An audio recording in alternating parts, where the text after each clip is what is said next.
This week on the 1044, we're kicking off our countdown to Christmas. Don't look now, but we're officially 2 weeks away. Your shopping window is quickly closing, and a jammed up supply chain isn't helping Santa Claus any. We'll explore what's causing major dwell times at Postal Service facilities across the country, talk about reader reactions and questions to a recent story about looming regulations around brakes components.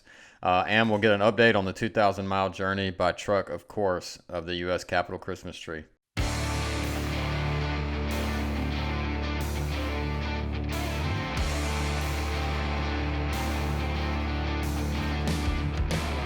Hey everybody, and welcome to this week's edition of the 1044, a weekly webisode and podcast from the editors here at CCJ, Overdrive, and Truck Parts Service. I'm James Gillette, and my co-host on the other side is Jason Cannon, editor of CCJ. You can find new episodes each week on CCJ's YouTube channel of the 1044, so go ahead and check that out and subscribe. Or if you prefer to listen to us via podcast format, we're on all the major podcast clients, so find the 1044 in your favorite listening app and subscribe there as well. Jason, we have just about 2 business weeks remaining to shop for Christmas presents, if you want to hand them out on Christmas, that is, and maybe a little less than 2 weeks if you discount Christmas Eve and Christmas Day. So that window to buy gifts for friends and family is closing fast. Yeah, it may actually already be closed, James. My Amazon Prime stuff is back to about 2 days after spending most of the pandemic in this weird status of you'll get it when you get it. But the post office is getting absolutely crushed right now. I've got a package sitting in the Pontiac, Michigan distribution center, and it hasn't moved since last week. The post office tells me that this kind of ties back to several things. Number one, obviously, is the pandemic and the recent resurgence, the social distancing, the quarantines, contact tracing. That's taken a lot of people out of the sorting system. So and we're right here at crunch time. So there's a lot going on in the post office. And James, I think you've got a little bit more insight on that with us later, right? Yeah, that's right, Jason. I talked to Carson Krieg. He's the co-founder of a company called Convey, which he describes as a quote-unquote delivery experience management firm. They work with a few major retailers like Home Depot, Neiman Marcus, Bed Bath & Beyond, and Walmart, as well as some online exclusive retailers like Casper Mattress and Rent the Runway. And he says their whole goal, the whole reason they founded the company was to help companies like that, their clients, compete with Amazon's juggernaut of a delivery network. And so I talked to him for about 10 minutes, and he provided some really great insight into what's going on in the supply chain right now and why there have been these reports surfacing of truck drivers at United States Postal Service facilities having to wait 8, 10, 15 hours just to load and unload. So knowing what you know now, are you a last-minute shopper, and are your Christmas presents in danger of becoming Valentine's presents? Jason, I think I'm all set, man. Being in the world that you and I live in, where we kind of keep a finger on the pulse of what's going on in the supply chain, I started snagging my gifts a little earlier this year than I normally do. Obviously just because I didn't want anything to get hung up in the queue last minute, but I also didn't want to contribute to what really seemed to be shaping up to be a tidal wave of online ordering and delivering right before Christmas. And I would say that's exactly where we are now. I did order 3 items on Black Friday, and they are still not here. So that's bearing down on 2 weeks. All 3 are with USPS tracking numbers, and the tracking info at one point on all 3 just kind of stalled after a couple days. So we'll jump into these topics with Carson here in a little bit. We had a great conversation about all these issues and what he's seeing on his end in the supply chain, and specifically in the parcel delivery and final mile segment. And he answers the all-important question, will Santa's bag be fully stocked come Christmas Eve?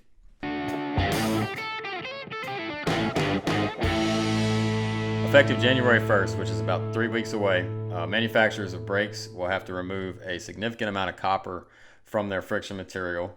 Jason, I read the story that you posted on ccjdigital.com recently about this issue, and I saw it pop up on my LinkedIn feed recently where there was some heated debate there, it looked like, and there was some concern in the comments about what these new regulations could mean for safety. And so could you address some of that?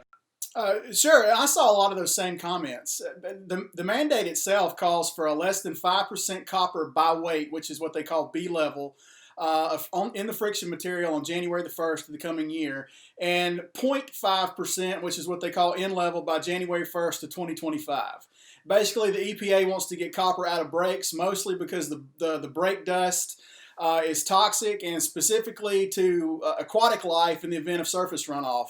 A lot of the concern that I have seen online has been pointed out, quote unquote, what if this new material doesn't perform as well as copper and we have these 80,000 pound unstoppable torpedoes hurtling themselves down the highway? I guess the default safety net there is that any new friction material still has to meet reduced stopping distance mandates, which require trucks to stop in not more than 250 feet when loaded to their gross vehicle weight rating. That's not changing, regardless of what these new compounds are, and each brake OEM is going to have a little bit different compound. They still have to meet the RSD guideline. It's worth noting that Meritor's friction material already meets the end level, and the end level is the 2025 date. So Meritor is about 5 years ahead of the curve here. And depending on the last time you had brake service work done, you may already be rolling with brakes that'll be compliant 5 years from now.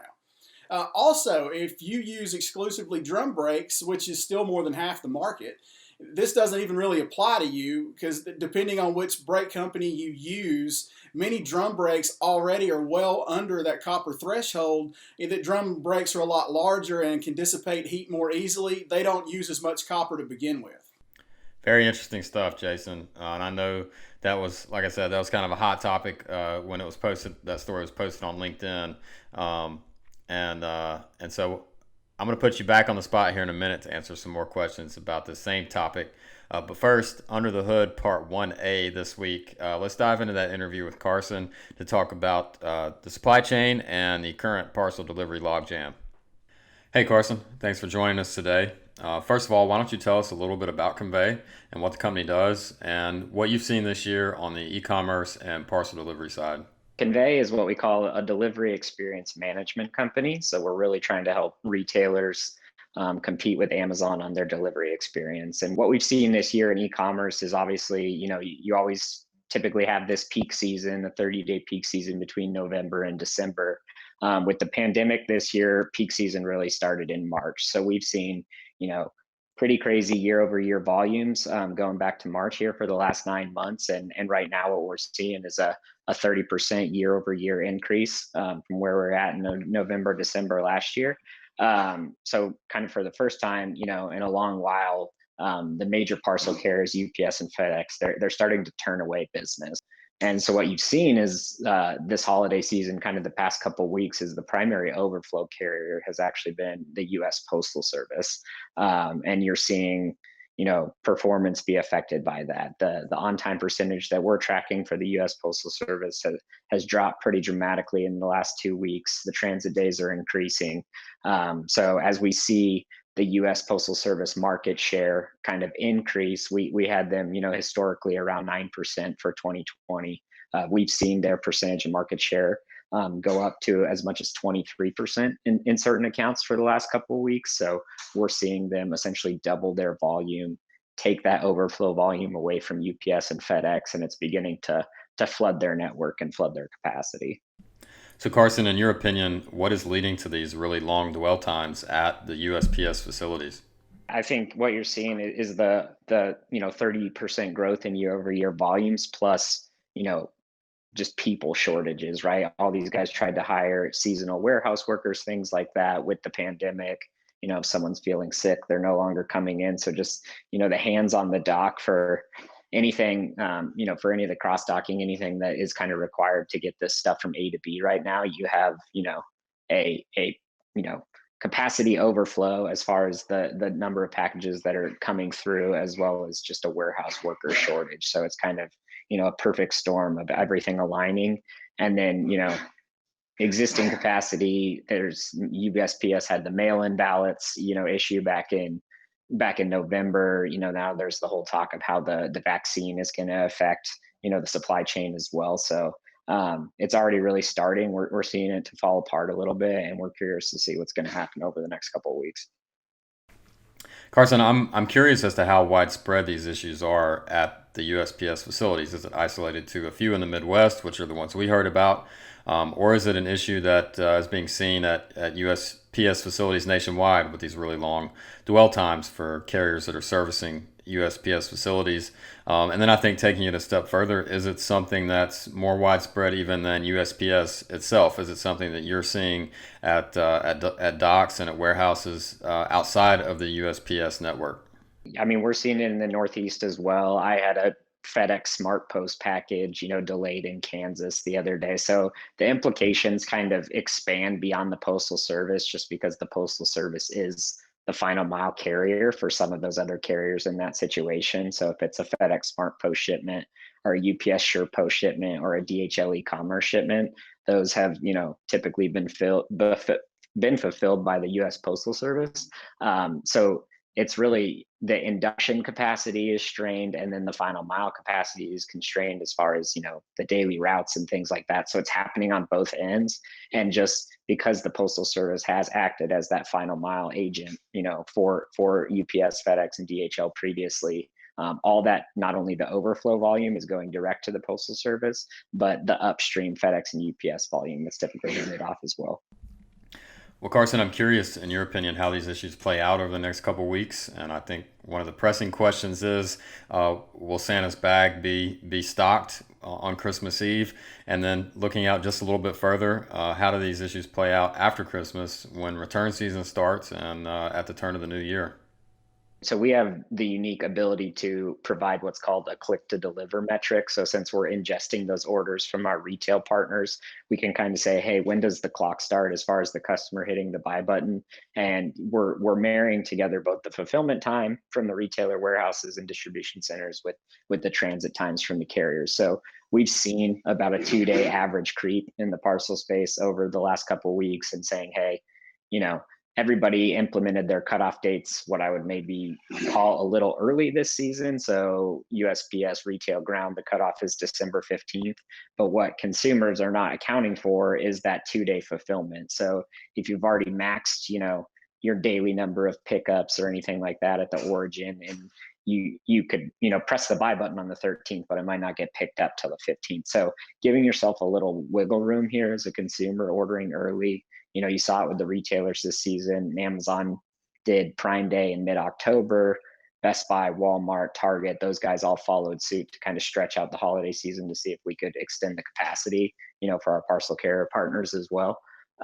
So it's really kind of all coming to a head. And then the return season year over year, I mean, I'm assuming you're just going to see the outbound problem in the reverse logistics space in January, right? So more complexity as far as the daily number of pickup points if consumers aren't dropping this stuff off at a UPS or a FedEx. Inventory is going to be strained for a lot of retailers there in January as they're just trying to figure out, where is my stuff? Where is my stuff on the returns flow?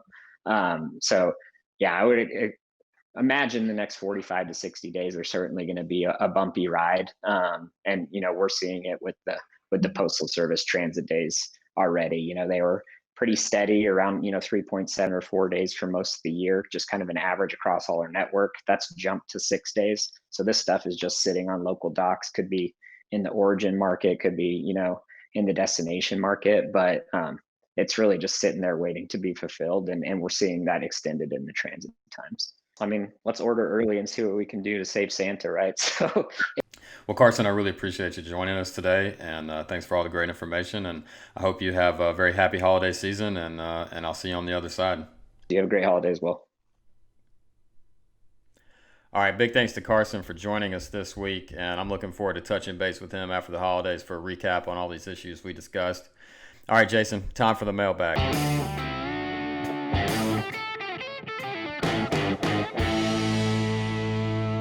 I hate to bring it back up, but the story that we were just talking about a minute ago with the copper brake components and the new regulations did make an impression, it seems like, with readers.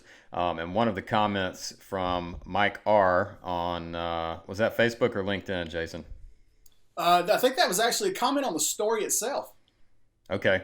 So he asked, so his comment was, quote, another straw man from California. Once the new materials are used, then those new materials will be showing up in our sewage drains and must be banned. No whining here.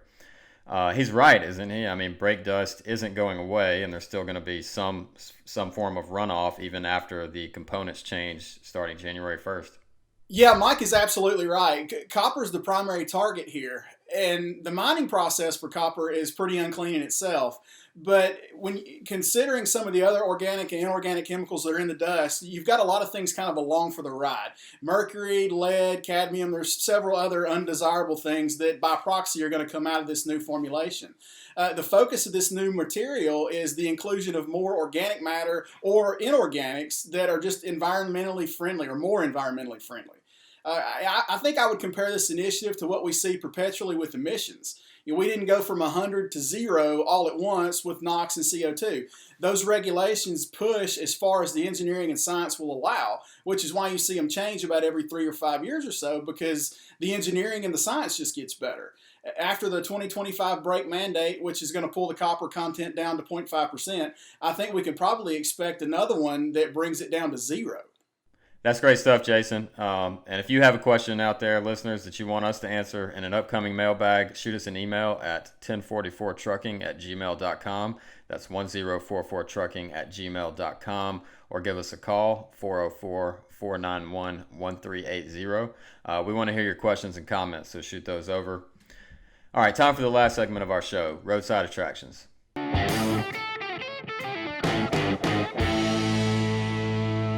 James, we're staring down the barrel of Christmas, so let's just stay on theme here. The 2020 Capitol Christmas tree has completed its journey to the west lawn of the U.S. Capitol building in Washington, D.C., thanks to Apex Transportation and drivers Butch Hanna and Theron Schmaltzried. The Engelmann spruce came from what I believe they call the G-Mug National Forest in Colorado, and it traveled about 2,000 miles on the back of a Kenworth on its way to about a mile or so away from Donald Trump's house. So nice work, Butch and Theron. We appreciate your hard work, and you can see the photos on screen now if you're watching the video edition of the fruits of Butch and Theron's hard work. So, James, that brings me to this question. It's been ever since I saw the pictures of the Capitol Christmas tree. I think this has been on my mind. Do you have a 55-foot tree decorated in your yard, or is better yet, is it even in your house? Well, all told, Jason, I think I have about 14 feet of Christmas tree in my house. So pretty far cry from the 55 feet there in the Capitol. So we have a 6-footer upstairs in the main living room, and then a 5-footer in the basement den area, and then probably comprising about 3 more feet of small decorative trees around various other cabinets in the house. What about the Cannon household? Do y'all have a ceiling scraper or what? No ceiling scrapers here. I think you and I both need to get on the horn with Apex and see if they'll bring us some more fancy stuff, maybe for next Christmas. But there's a 8-footer in the living room. I think there's a 7-footer in what we call the dining room which we never eat in. And this little fella right here over my shoulder. And that's pretty much the extent of our tree illumination. Now, obviously, the outside's a whole different story. But, we're a 3-tree family around here. Yeah, I'm thinking a 55-foot spruce from out west would look really good in my front yard next year. So I agree. And if you need me to write a letter to your HOA, James, I will do that for you. Well, that's this edition of the 1044.